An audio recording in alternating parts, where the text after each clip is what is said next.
saya Kezia Selin Kamaswari Mahardia Putri dari kelas 10 AKL 1. Pada kesempatan hari ini, saya akan mempresentasikan tentang materi yang saya pelajari selama semester genap ini.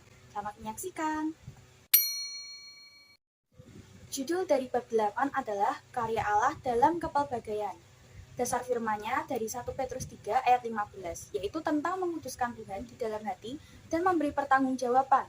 Kemudian ada Kejadian 1 ayat 28 tentang perintah Allah kepada manusia untuk memenuhi bumi.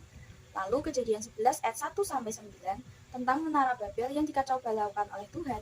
Dan Galatia 3 ayat 28 tentang semua adalah satu di dalam Tuhan.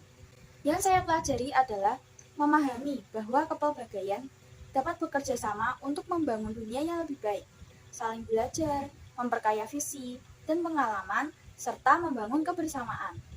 Kepelbagaian merupakan karunia Allah yang patut disyukuri dan merupakan Allah pemersatu, bukan pemecah belah. Judul dari bab 9 adalah apakah anak SMA boleh pacaran? Dasar firman-Nya diambil dari Kejadian 2 ayat 18-25 tentang manusia tidak baik diciptakan seorang diri saja, dan 1 Korintus 13 tentang pentingnya dan ciri-ciri kasih. Yang saya pelajari adalah Alkitab tidak membahas secara khusus mengenai berpacaran, tetapi mengenai cinta dan persahabatan. Berdasarkan acuan Alkitab, pacaran hendaknya didasari oleh 1. Komitmen, 2. Perhatian dan kepedulian, dan yang ketiga adalah kasih sayang yang tulus. Judul dari bab 10 adalah batas-batas dalam berpacaran. Dasar firman-Nya dari Yeremia 29 ayat 11 tentang rancangan Tuhan yang damai sejahtera. Kemudian ada Amsal 23 ayat 18 yang berbunyi, karena masa depan sungguh ada dan harapanmu tidak akan hilang. Serta 1 Korintus 3 ayat 16 tentang kita adalah bait Allah. Yang saya pelajari, asmara memiliki dua pengertian, yaitu cinta kasih yang tulus dan cinta birahi yang erat dengan hawa nafsu. Kita diajari untuk tidak melakukan hal yang menyimpang dalam berpacaran. Judul dari bab 11 adalah ras, etnis, dan gender. Dasar firman-Nya dari Kejadian 1-2 tentang Allah menciptakan langit dan bumi beserta isinya. Lalu Lukas 10 ayat 25-36 tentang orang Samaria yang baik hati.